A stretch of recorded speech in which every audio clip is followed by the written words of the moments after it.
Welcome to our first Failing Forward speaker series. We are so excited to have another honors alumna with us tonight.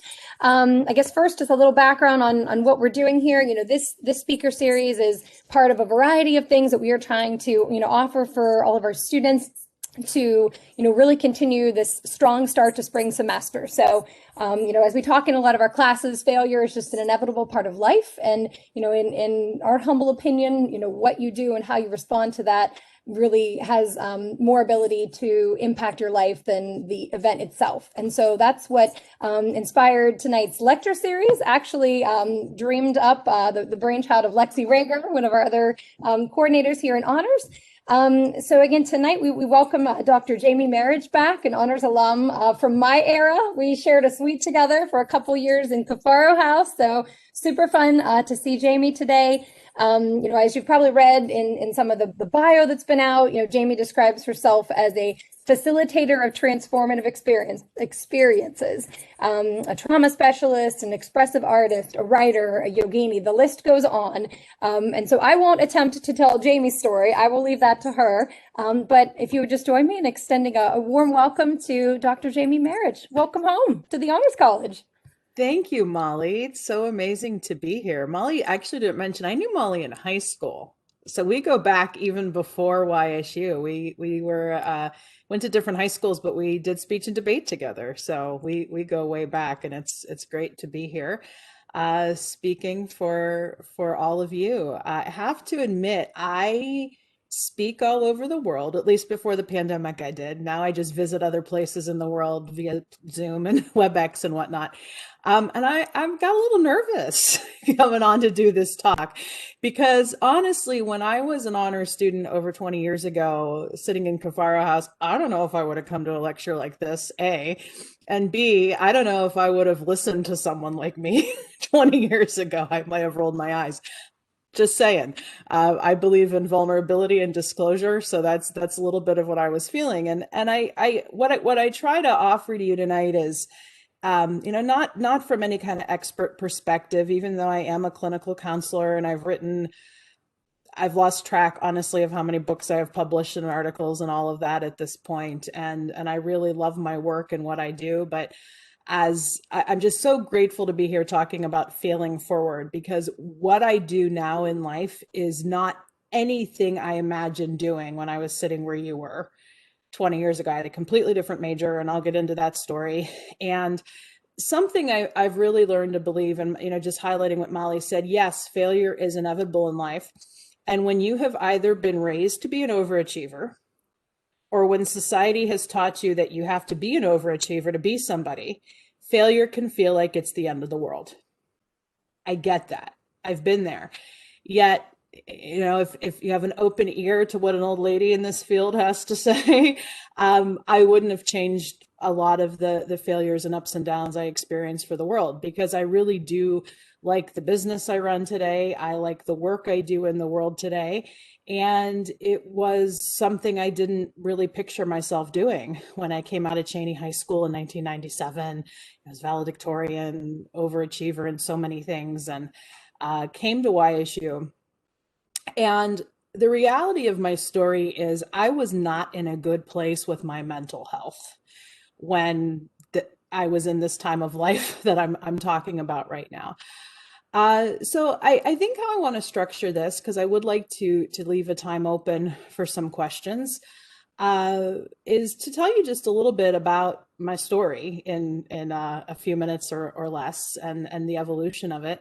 And just to share with you some of what I have most learned about this idea of failing forward. I really liked the title of this series. And as I was chewing over this talk and what I wanted to present to you, I really developed kind of a list of things I wish I would have known when I was your age that I know now, that life has taught me about success and failure and all of that. So part of what I mean by my mental health was not in the greatest place is, and I don't even know if Amy and Molly knew this about me, but I had this great gift of being able to show that everything was okay on the outside. And a lot of what enabled me to do that is that I was a successful student. And a lot of people assumed nothing was wrong with me because I had a lot of success academically. Um, Yet I was raised by two parents. I'm not going to go into every little detail about how I was raised, other than to say that was really the whole way my house was structured. Was everything looked great on the outside, but inside things were just very much a mess. My parents couldn't stand each other. They probably should have gotten divorced 20 years before they actually did. And my father especially was a pretty abusive figure in our life, but it was really hard to call it out as such because he was a well-respected person in his church and all of that. And I just learned to kind of stuff it down. And one of the things that helped me to stuff it down was doing really well in school. It just gave me some kind of success and external validation. But the way I look at it now, I'm no better than any of the kids I went to high school with who dropped out or got pregnant early or struggled with drugs and alcohol. Because then once I got to YSU, I did start struggling with drugs and alcohol once I was out of my parents' house. So I remember coming to YSU as a freshman and having the student lectures given to us about being careful how you party. And the thing is, I was not that obnoxious of a partier, but I did a lot of drinking behind closed doors because it was just a way I developed to cope a lot of stuff with stuff.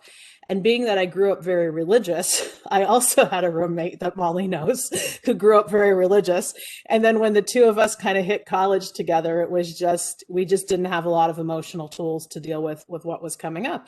And I mean, I still graduated summa cum laude. I still managed to keep my stuff together. And I do give a shout out to YSU's Campus Counseling Center because it was the first time I did attempt to reach out to for any kind of mental health help. And it was the very first step in being validated that a lot of what I was struggling with was very real. And one of the lessons that I have learned, again, what I wish I knew then that I know now, is that your mental health comes first. It really has to come first, because if you don't have your mental health, you can achieve everything you have possibly wanted to achieve in life, but you're not going to enjoy it. Or you'll be in this perpetual cycle. And I'm 41 years old and I can still struggle with this of like constantly wanting more, constantly wanting to achieve more. But if you have good mental health at the base, it really can help you have a more enjoyable experience in life and actually enjoy your success. So I'm very grateful that the campus counselor was there at the time to at least kind of start me on this journey of realizing that it's okay to ask for help. Now, let me tell you about my major, because as I told you, I'm a clinical counselor now. I do a lot in the mental health field. I'm an advocate. I teach, I write, I run a business of other mental health professionals who train people all over the world, specifically specializing in trauma and post-traumatic stress. And obviously my background and having to heal from my background is a lot of what got me interested in that. I did not like psychology at all when I was an undergrad. If you would have told me at 19 that I'd be doing what I'm doing now as a career, I would have laughed at you. So I came into YSU. I think my declared major was pre-med and American Studies because my mother expected me to either be a doctor or a lawyer.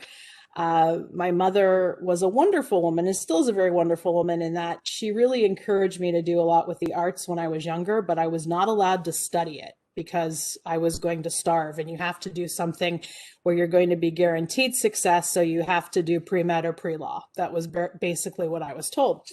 So I started doing pre-med, but I said, can I at least double major in this thing called American Studies? Because it's fun and I get to take film classes. And I always liked history and English a lot more than I liked science. So eventually I just stopped taking pre-med classes and kind of didn't tell my mother.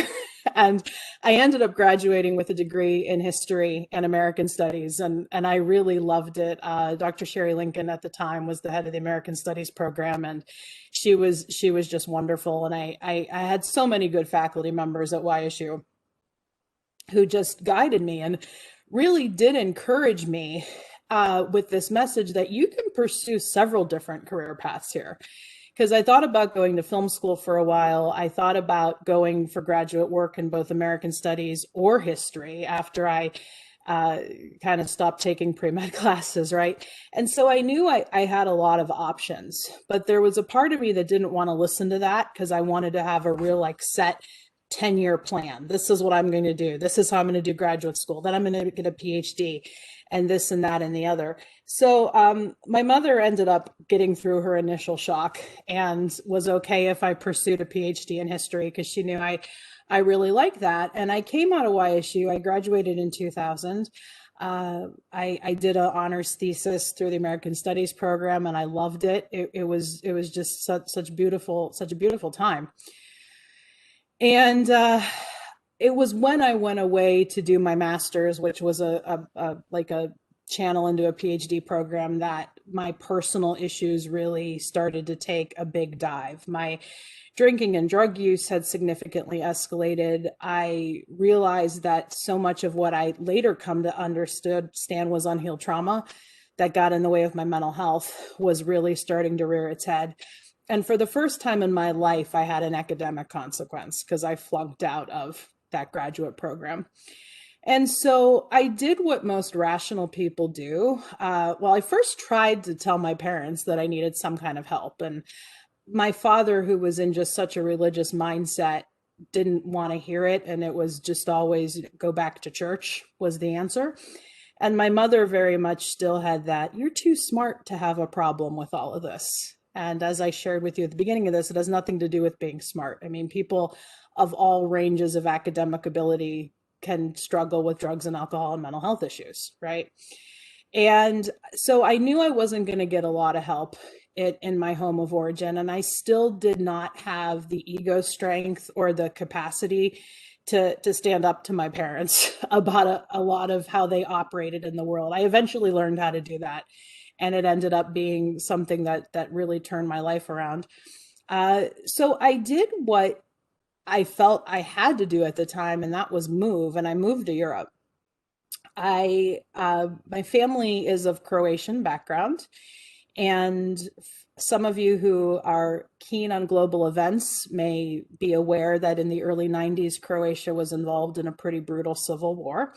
And so this was the end of 2000, and there was still a lot of work to be done in the country in terms of humanitarian aid. So I moved to Croatia and Bosnia Herzegovina, which is adjacent, and I ended up teaching English for almost 3 years. And I went there, and it was the first time in my life I let go of this um, overachiever role I had taken on for myself. I went there, and it was the first time in my life I truly had practiced non-striving, which is a thing we talk about a lot in mindfulness, that it's okay to work hard, but you don't obsess so hard on the outcome, right? And because my only real goal in moving over there was to stay alive, because so much of where my mental health and addiction problems had taken me, I was 21 at the time. And I also should probably mention that I had struggled with suicidal behaviors through my young adulthood. And then obviously the more one drinks and does drugs, that can escalate. And I just had this sense, if I didn't make a major change, like going to Europe and just fighting to stay alive, I probably would have made it to 25. So I was taken care of when I went there. It was a total trust the process type of thing. And of course, my mother was fit to be tied. My father was fit to be tied. But I think one of the lessons I want to convey to you, and I may be stepping on some controversial toes here, your parents don't know everything. If I knew now what I knew then, I could honor especially my mother for giving me a lot of good stuff. But I think if I could do it over again, I've really had to learn that making them happy is not my full-time job. And so when they begged me to come home, I didn't. I had the money saved that I had saved, and I was able to work there, and I got paid a little bit of a stipend living there, and my major expenses were covered. And something in my heart and my gut just told me, stay here until you're supposed to leave. And it was a truly humbling experience being able to work with children, especially who had just survived a major civil war. Because even though I struggled with a lot of trauma myself in my home, I was well provided for. I was well cared for. I was downright spoiled in a lot of ways, financially, and never wanted for anything type of kid. And it was really good for me to be able to work with people from different backgrounds. And high school was an amazing experience for me, and YSU was an amazing experience for me, getting able to meet people from different backgrounds other than my parents' real insulated world. Um, but working with kids who had survived a literal war helped me be able to come to peace with a lot of the war that I had, going on inside of me. It was also when I was in Bosnia that I met two people who ended up being tremendous mentors to me. One was a Croatian priest who had hired me, and the other was a woman who's no longer with us named Janet Leff. And she was an American social worker who lived she went to Bosnia in her retirement to try to get addiction treatment centers up and started.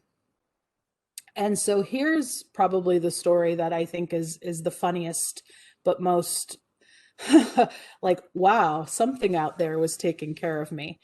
The first time I was ever exposed to anything in the realm of recovery counseling was through her. And she was not a native Croatian. I mean, I'm not a native Croatian speaker, but I speak enough Croatian from my family and having studied it. But she had like next to no Croatian language skills. And she worked through interpreters during her time there. And she needed a translator one day to go to a meeting. And I went with her and I did some translating. It was for like a county council on alcoholism. And as I started translating a lot of these concepts and talking to her, I realized I think I have an issue with drugs and alcohol. I think my mother does too. And I think my dad has some mental illness struggles that really poured through. But I still grew up very much in that context of you don't talk about these things. And Janet was just an amazing woman who made me feel so at ease with her because there's a concept in 12-step recovery that's called attraction rather than promotion. That you don't try to like oversell your position on somebody, but if you live it, like if you walk your talk, that's when you really make the impact.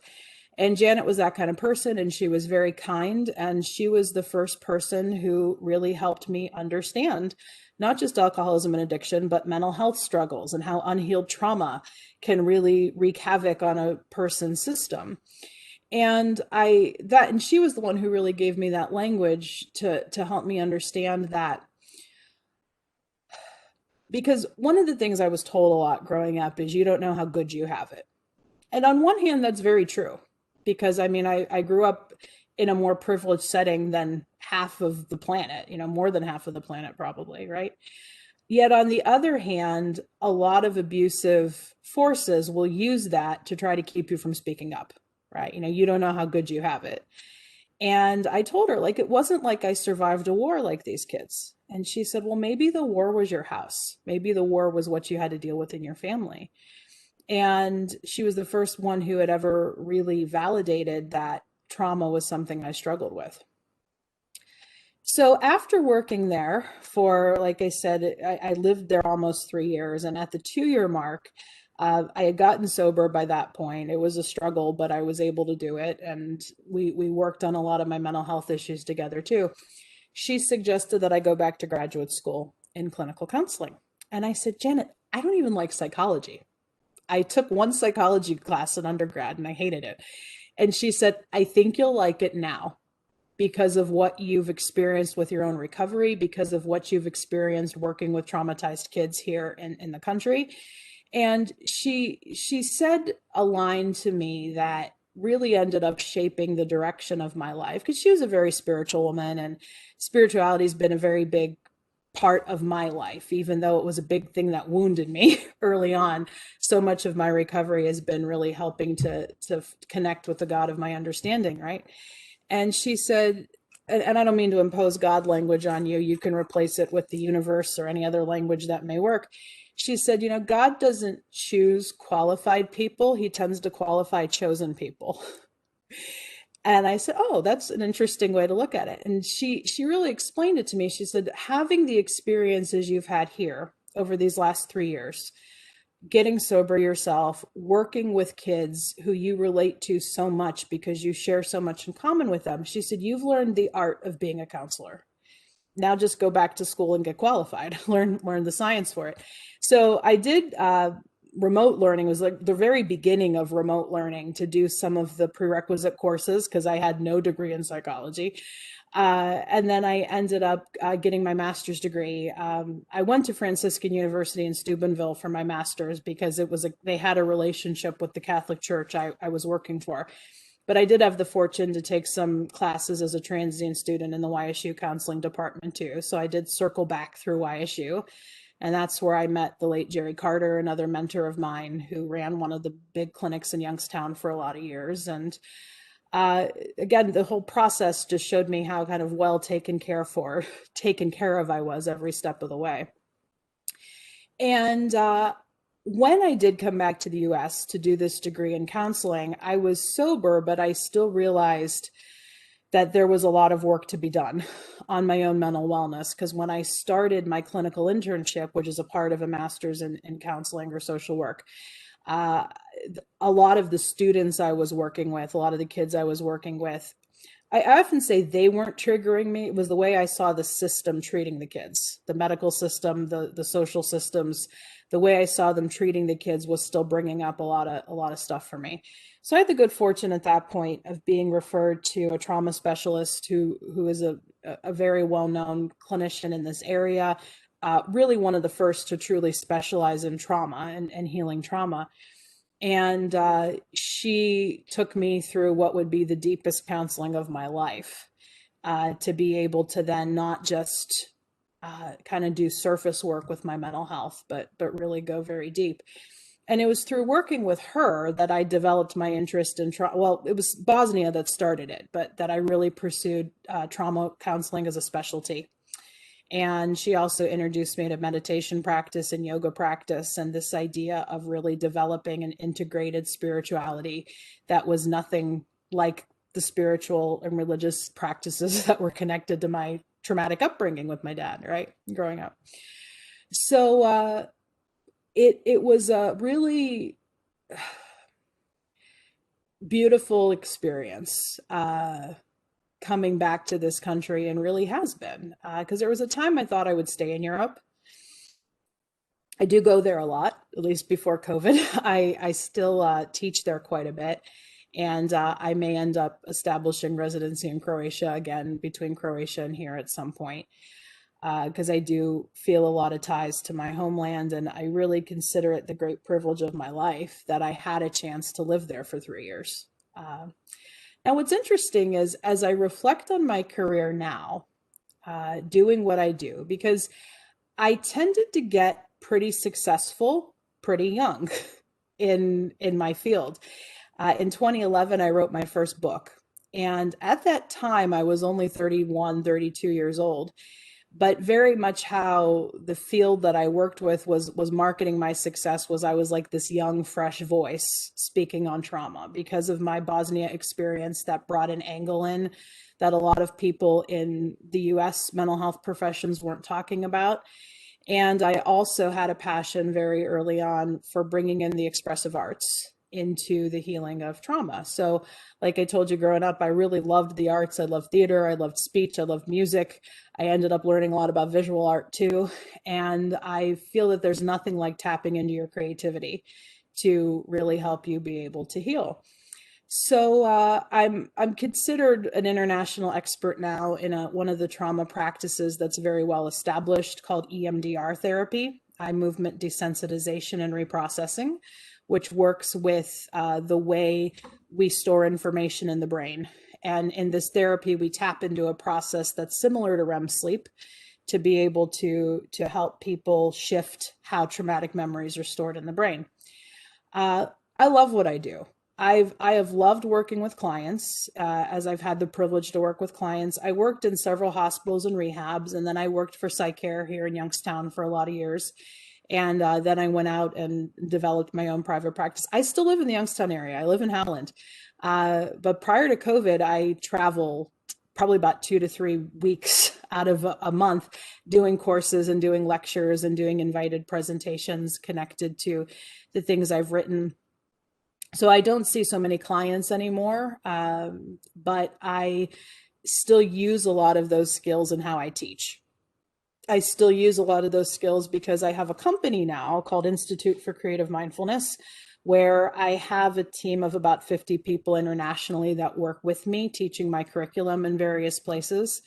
And yeah, it takes a lot of clinical skills to manage a team of people that big and making sure that we're all doing high quality trauma work in a world that really needs it so much. Um, I wish I could say I've had as much of a happy ending with my personal life. I've actually been married and divorced twice. And that's a part of my life I'm still working on. And I don't feel ashamed telling you about that because I've had a lot of professional success, yes, even though I kind of stumbled to find it at the beginning. But something that another good friend of mine and who I've met in recovery, who's no longer with us, told me is I think for those of us who do grow up in trauma or abuse, our relational lives can be the first thing to get hurt. And so it can often be the last thing to really heal. Uh, when I was at YSU, I thought I was the ugliest duckling on the planet and that nobody would ever want to marry me, even though I don't think marriage is required. I don't think I'm meant to be married. That's what being married twice has taught me, right? Um, I also knew laying in the fourth floor of Cafaro House when I was about 19 that I liked people of all genders and I identify as a bisexual woman now. But at the time, I was way too terrified to even come out about it because I knew I would probably lose my family. And so that's also been a lot of the personal work that I've had to do. But what's interesting is I learned all these years later that one of my best friends at YSU, he wasn't in the honors program, but we had a lot of classes together because of our major, right? Uh, we discovered in adulthood that we both liked each other in college, but we were way too insecure to actually vocalize it.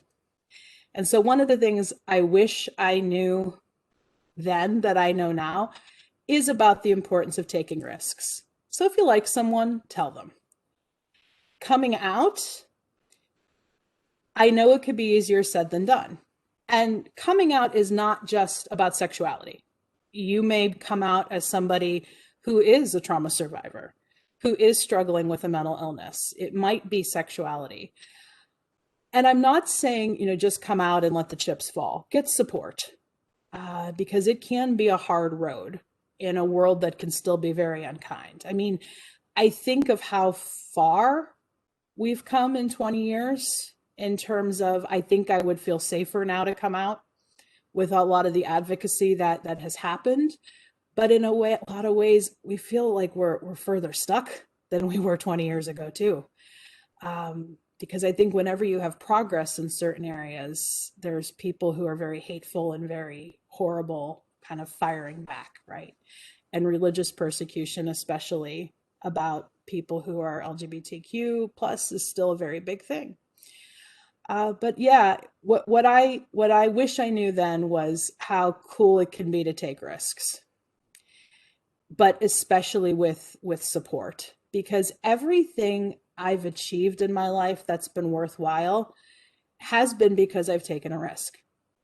Even my two marriages that didn't work out, I learned invaluable lessons from both of those experiences that I think have finally gotten me to this place as a woman where I have learned like, I think I have wanted to be married because society's told me I had to be. And maybe that's not my path. And that's okay. And I could step into that there's nothing wrong with being an independent woman. There's nothing wrong with being married either, if that's your path. But I think I had to work through so much stuff about what was expected of me, right? Take the risk, get support. Your mental health always comes first. And to really kind of circle back, to where I started this with, you don't have to have it all figured out now. And I'm thinking of what my 19-year-old self would have said if I was sitting in a lecture like this, hearing that. And I may have gotten a little startled, like, what do you mean? Of course I have to have it all figured out right now. Because either that's what everybody expects of me, or how am I ever going to be okay in life if I don't have my 10-year plan, 5-year plan figured out right now, right? It and I don't think that means is like just letting things fall where they may either. You can still work hard, particularly if working hard is something that is a core value to you. To explain a little bit more about a word I used earlier, there's this concept we talk about in mindfulness work called non-striving. And there's another concept we talk about in mindfulness called intention. And intention is very similar to goal, but there is a key difference with intention. Goals are about, this is what I'm going to do. This is what is going to happen. And these are the steps I'm going to take to achieve them. But intention, which is a huge part of Eastern thought, whether it's yoga or more Buddhist style meditation, the idea with intention is it's a seed that you plant. You water it, you cultivate it, but intention, as one of my teachers would say, is much more reality friendly. Intention recognizes, oh, that tree may grow in a different direction, and that's okay. Intention recognizes that tree you plant may not grow at all because conditions aren't right. So you plant another tree. And I think of my life right now as I set intentions instead of goals. And I'm still a hard worker. I never lost that, even when I really struggled. And I think being a hard worker is part of why I was able to get clean and sober at 23. Because when I do everything, I do it the whole way. And sad to say, when I was in an active addiction loop, I kind of had this attitude of, well, I'll try anything once. What's the worst that'll happen to me? Now in a place of recovery, I still have that attitude with my work. I'll give anything a go once that feels like it's authentic to me, of course. But with a lot of the professional opportunities I'm given, if it's whether to give a lecture, to write for a certain publication, to perhaps pursue developing this curriculum, I will usually give it everything a try once. And I see if it's a good fit for me. If it is a good, what we call like time to money to energy ratio, like is the time I'm putting into this and the money I'm getting in return and the energy I'm putting into this and what I'm getting in return. And there's still sometimes I will do things really just out of love because there's a real advocacy push that I feel towards something. And a lot of the volunteer work I've done over the years, because even though I have a very successful business, I still believe in the power of volunteering. And that's something that I know was a requirement of us when we were university scholars at the time. And I really give YSU a credit for always kind of working that in to a lot of how things are built, because there's, I mean, not only is it, I think, good for your soul and good for our world to be able to give back, but some of the coolest connections I have made with people I've met have been things I've done volunteering, or different lessons that I learn that end up making their way into my books or my classes. And it just ends up being a good thing. And even when I think of how my professional career has developed, when I became a clinical counselor, I still had a teacher's bug in me for sure. And my thought was to get a PhD and teach college level courses and graduate level courses. And I did get a PhD and I taught as an adjunct for a while. But I realized that my real passion was in teaching existing professionals, especially young existing professionals, counselors, social workers, because no disrespect to the university, but Amy and Molly as powers that be, I think there can be a disconnect between what gets taught at the university level and what goes on in the real world. And that was why I didn't think I was a real good fit teaching university level with how a lot of counseling practices are done, especially in the realm of trauma. And I mean, I think of for instance, like the graduate work that I did, it gave me a foundation in the fundamentals for sure, for sure. But then once I started working in clinical settings, it's like, oh, wow, there's a lot. I don't know if they didn't prepare me for this because they thought it would scare me off or because there was a disconnect. So I am passionate about working with professionals who are like newly coming into to our field of social work, counseling, psychology, to really bridge that gap between a lot of the fundamental training they get in graduate work and especially dealing with the reality of trauma and post-traumatic stress. So I never thought I was going to have my own business. I thought I'd be working for somebody even when I was in graduate school. uh, I often joke, like, run a business, they said. It'll be fun, they said. To which one of my friends said, did anybody ever really say that? I mean, come on. But I love it. It's great. I've loved being my own boss, and even the business model I run now, I have 50 people more or less who affiliate with my company and my curriculum. So, uh, like in exchange for using what I've written and my endorsement, they pay what's called licensing to me, but they are fundamentally empowered to run their own businesses as clinicians, as educators. And I've really wanted to put that out as what for me is a very feminist business model, that myself as a person of position can help support what they're doing. Um, the money they earn, some of that can help us really amplify our collaborative model and getting that out into our field. But fundamentally, I have 50, 60 people who are running their own businesses. And that gives me just a lot of pride as opposed to me like having total control over everything. Uh, I wouldn't have even known 10 years ago what a business model was. And that was when my success was starting.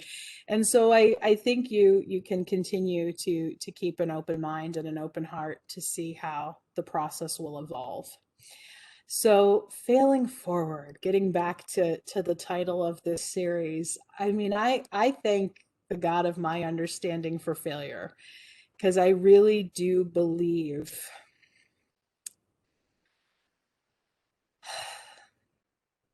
I've learned, I should say, it's not the end of the world, even though I want to totally validate that it could feel like that at the time. I think of what it was like flunking out of graduate school, but I needed to do that in order to get myself well. I reflect on what it was like having to tell people in my life, hey, I'm not this good girl, Jamie, overachiever, like I've developed a problem. And it's okay. It's okay. It's been almost 19 years now that I've been sober. Gosh, it's been a long time. And I wouldn't trade a minute of it. I wouldn't trade a minute of it, but I also wouldn't trade a minute of what came before it either. Even though I struggled, like I said, when I was at YSU, there was still so much I took from it. And even that American Studies degree I talked to you about, I still use it all the time. I actually feel that was better preparation for me than having a psychology degree because so much of counseling and social work and psychology is about getting to know a person's personal history and how it exists in the scope of their culture and how it exists in the scope of their likes and dislikes. And when I explain American Studies to people, I basically say I have a degree in pop culture, but I bring in that pop culture into so much of how I teach, because I teach on a lot of heavy stuff: trauma, abuse, PTSD. Yet with having this love of the arts as well, it has really opened up the healing paths that I've been able to experience for myself, what I've offered for clients, and now what I teach students to offer. Because in addition to doing EMDR therapy training, my company also has a full-scale expressive arts training program. So I do want to open it up to take some questions or points of discussion. I will put in the chat a resources site that I keep that I'd like to share with all of you. Since trauma and trauma recovery is my passion, I do keep a site that is completely free called traumamadesimple.com. And it's basically everything I've done for free that's online. I do a lot of videos, short teachings, mindful living, coping skills, yoga videos, a lot of articles that I've done as well. So you can access any of there, and please feel free to pass it along to your classmates, to your professors. I want people to use those resources. So yeah, that's what I got